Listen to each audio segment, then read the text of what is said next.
Olá, sejam todos bem-vindos. Eu sou o professor Gerry, professor de Geografia. Estamos então fazendo uma revisão para o Enem e colocando aí em prática os assuntos que mais recorrente aparecem nas provas. Um deles é, sem sombra de dúvida, a geografia relacionada à urbanização. Não só em termos de processo, mas todos os problemas que envolvem viver num único e mesmo lugar. Problemas sociais, problemas urbanos, problemas econômicos também. Então vamos dar uma passada aí nesse processo urbano para depois falar especificamente sobre os seus problemas, tá bom? Vamos lá? Então vamos tratar então da urbanização.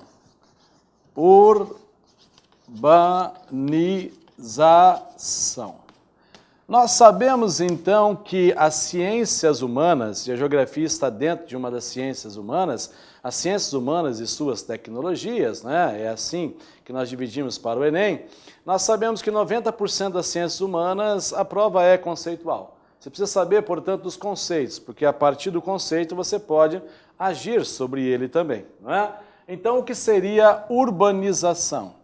Quando de fato esse processo aconteceu? Será que é um processo antigo para a humanidade ou relativamente recente? Vamos discutir isso aí, né? Porque nós temos a formação de cidade é uma coisa e urbanização é uma outra coisa, né? Então, quando que de fato acontece uma urbanização? Quando você tem uma transferência. Ó, uma transferência. Uma transferência do homem do campo em direção à cidade. E aí, quando essa população que morava no campo vai habitar a cidade, a população da cidade passa a crescer mais do que a população rural. Então, quando você tem a transferência do homem do campo para a cidade, que passa a crescer mais que o espaço rural. Então, observe que a urbanização tem sempre uma conotação de migração, envolve sempre o homem. Eu sei que numa sociedade eu posso nascer, eu posso morrer, mas para a urbanização, além do nascer e morrer, que é o CV, crescimento vegetativo, nós temos o CH, que é o crescimento horizontal, que são as migrações. Então, a gente tem que levar em consideração essas migrações.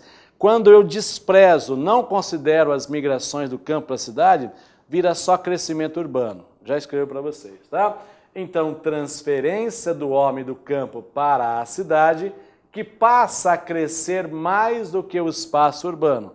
Passa a crescer mais em termos populacionais. Bom, professor, o que leva alguém a sair do campo e ir em direção à cidade? Então, nós temos uma área de repulsão.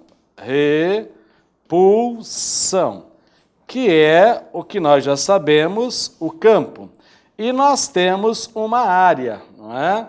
Nós temos uma área de atração.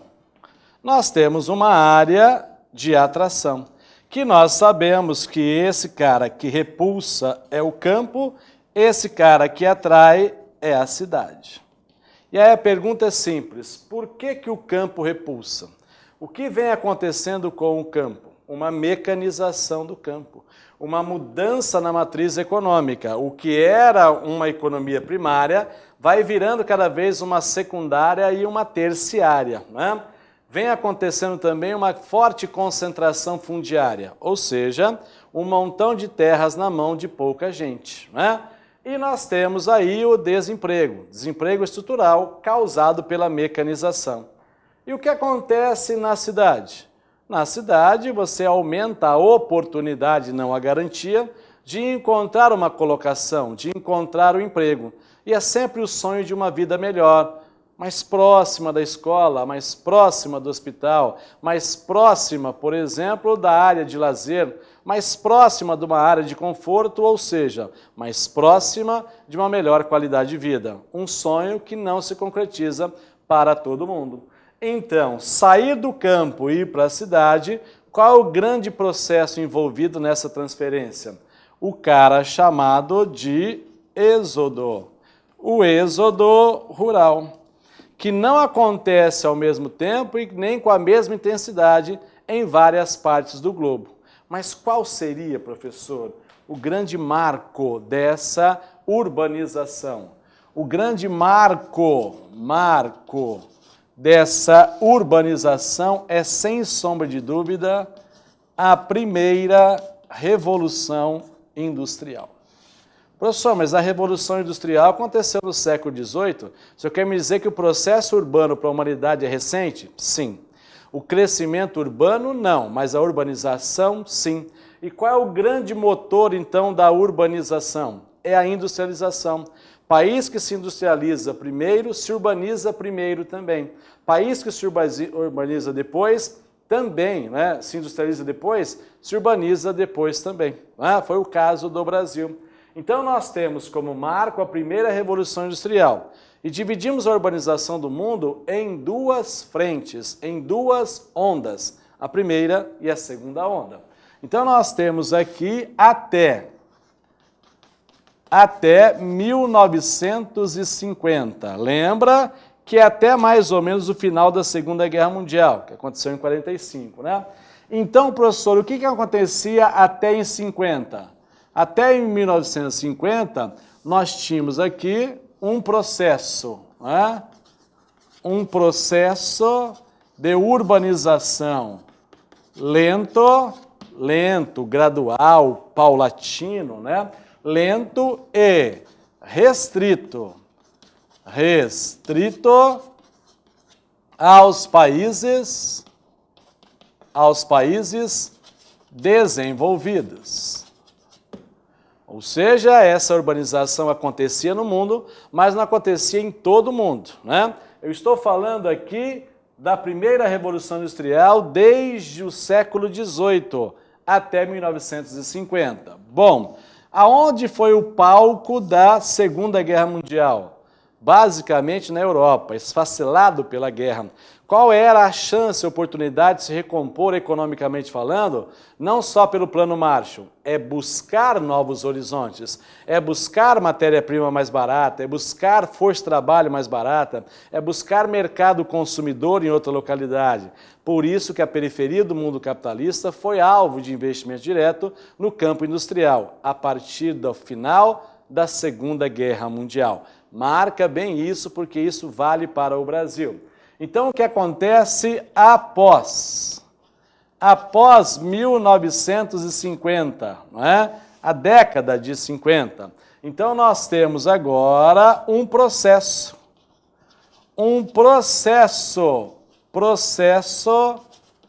rápido e agora disperso aos países subdesenvolvidos, né? Aos países subdesenvolvidos. Neste caso aqui, o Brasil não está na primeira onda, o Brasil está na segunda onda, ou seja, a nossa urbanização é uma urbanização recente. Porque a nossa industrialização é tardia, então a nossa urbanização também começou, principalmente a partir da década de 50. Vamos colocar um paralelo, um perfil entre esses dois grupos de países? Então nós temos a urbanização dos países desenvolvidos. Então, como seria a característica desses países desenvolvidos, né? Então, nós temos aqui, qual seria a época? Qual seria a época? A época seria, então, o século XVIII, né? Século XVIII. Qual seria o grande fator? O grande fator dessa urbanização seria a primeira Revolução industrial, ou seja, a sua industrialização. E qual seria o seu modo? De que jeito isso aconteceu? De um jeito, portanto, lento e regular. Ou seja, espalhado em praticamente todo o seu território. Não houve uma forte e imensa concentração. O país foi se urbanizando, né, de uma forma um pouco mais uniforme, um pouco mais regular. Né? Então, época, século XVIII. Fator, primeira Revolução Industrial. Modo, lento e regular. Estamos falando, então, dos países desenvolvidos. Né? Aí nós temos agora uma diferença para os países subdesenvolvidos. Qual foi, então, a característica marcante dessa urbanização dos países subdesenvolvidos? Então, qual seria a época? A época, então, seria o século XX, ou seja, 200 anos depois da primeira Revolução Industrial. Enquanto os países europeus estavam se urbanizando, o Brasil era tipicamente um país agrário exportador. Né? Então, a época, século XX. Qual é o fator agora aqui? Sem sombra de dúvida, é a industrialização, mas de que modelo? Aquela indústria que veio de fora, ou seja, a instalação de multinacionais. Então, nós temos aqui a chegada de multinacionais, impulsionando uma nova forma de economia do Brasil. O Brasil vai deixando de ser agrário exportador para se tornar um país urbano industrial. E de que modo aconteceu tudo isso? Diferentemente do que acontece nos países desenvolvidos, foi um processo rápido e irregular. Um processo rápido e irregular. Tão rápido que o Brasil, em 50 anos no máximo, deixou de ser um país agrário exportador e se tornou um país urbano e industrial. Década de 70, 56% da população brasileira já vivia nos espaçamentos urbanos. Né? E aí o que acontece? Lá na Europa, a Europa levou mais de 100 anos para transitar do rural para o urbano. Como lá na Europa, estou citando a Europa, né, o exemplo de países desenvolvidos, foi mais gradual, mais paulatino, deu mais tempo de você estruturar os espaços para receber esse contingente populacional. Como aqui nos países subdesenvolvidos, na América Latina, na África subsaariana, lá na Ásia, o processo foi muito rápido, não deu tempo dos espaços criar uma infraestrutura para receber esse contingente populacional. É só observar a população brasileira, principalmente a população urbana. Quase 50% da população não tem acesso a saneamento básico. Olha o nome, hein? Saneamento básico, que é uma água tratada, um esgoto tratado também. Por quê? Porque falta para as cidades esta infraestrutura. Né? Então, qual seria a característica marcante dessa urbanização em termos planetários? Né? Qual seria, né, as características gerais? Então, vamos colocar aqui, né? Eu vou colocar como bases, né? Para que houvesse, então, essa urbanização. Primeira característica, e bem marcante, qual é? A primeira característica é a mudança, né, gente? Ó, mudança. A mudança da matriz, né? A mudança da matriz econômica. Professor, que mudança é essa da matriz econômica? Nós saímos do setor primário, tipicamente agrícola, né? E nós fomos para o setor secundário. E nós sabemos que hoje a sociedade é uma sociedade pós-industrial, né? Isso iniciou-se lá em 1956, lá nos Estados Unidos, quando a maior parte da PEA, população economicamente ativa, já estava empregada no setor terciário. Então, nós temos agora o setor terciário. E o setor secundário e terciário são tipicamente setores urbanos. Ó. setores urbanos, né? Então, a mudança da matriz econômica é uma questão importante a ser observado. Eu fui perdendo gente no primário, fui ganhando gente no secundário, agora eu tenho muita gente trabalhando no setor terciário. O que mais que aconteceu, professor? É evidente, né? Uma mecanização do campo, né? Uma mecanização do campo. E o que significa essa mecanização do campo? Significa dizer que eu tenho máquinas poupadoras de mão de obra. Então, nós criamos dentro do campo um desemprego. Desemprego, chamado também de estrutural. O que é mesmo desemprego estrutural, professor? É o mesmo que desemprego tecnológico. Você não perdeu só o trabalho, você perdeu o posto de serviço. O que você fazia, alguém faz no seu lugar. Nesse caso, não é alguém, é um maquinário, é uma máquina. Então, nós temos mudança da matriz econômica, a mecanização do campo, nós temos uma forte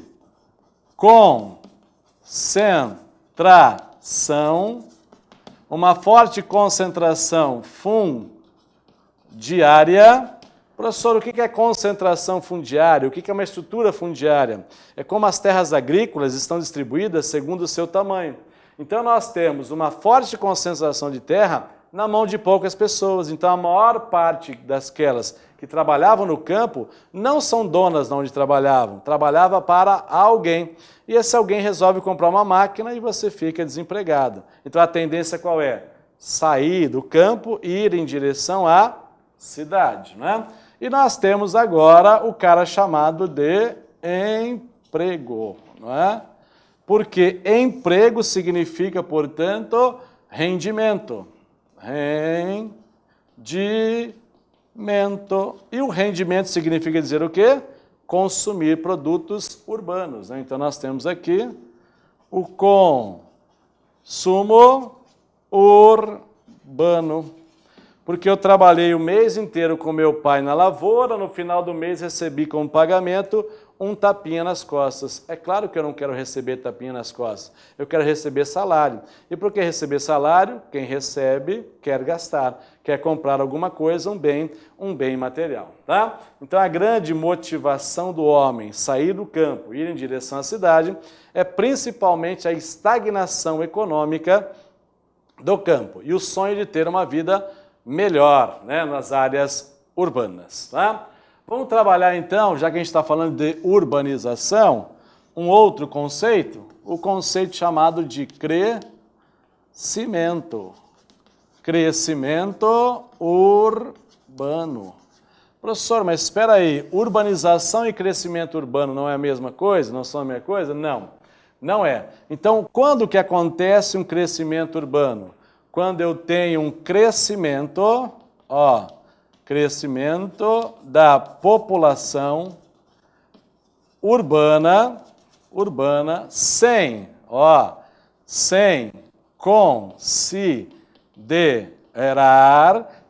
considerar a migração campo-cidade. Então, quer dizer que o crescimento dessa população se dá apenas pelo CV, o crescimento vegetativo, sem considerar a migração campo-cidade. E nós sabemos que as famílias mais numerosas estão aonde? Estão no campo, né? E olha, lembre de um detalhe importante. Quando nós falamos que no século XVIII, pelo ciclo do ouro, o Brasil aconteceu uma urbanização, é mentira. Acontece um crescimento urbano nas cidades de Minas Gerais, que são as áreas mineradoras, mas o território nacional, o Brasil, ainda a maior parte da população residia na área rural, não residia na área urbana. Então, o crescimento urbano, de uma forma bem simples, né, para que a gente possa entender, é o crescimento, diz mais respeito, né, ao crescimento físico das cidades, sem considerar a dinâmica populacional. Cresceu um bairro, cresceu uma avenida, cresceu uma praça, a cidade pode crescer, mas urbanização envolve transferência do homem do campo para a cidade, por todos os motivos que nós já aqui falamos, né? Aí nós temos agora os processos, né? Os processos urbanos. Então nós temos os processos urbanos. Os processos urbanos. Professor, o que são esses processos urbanos?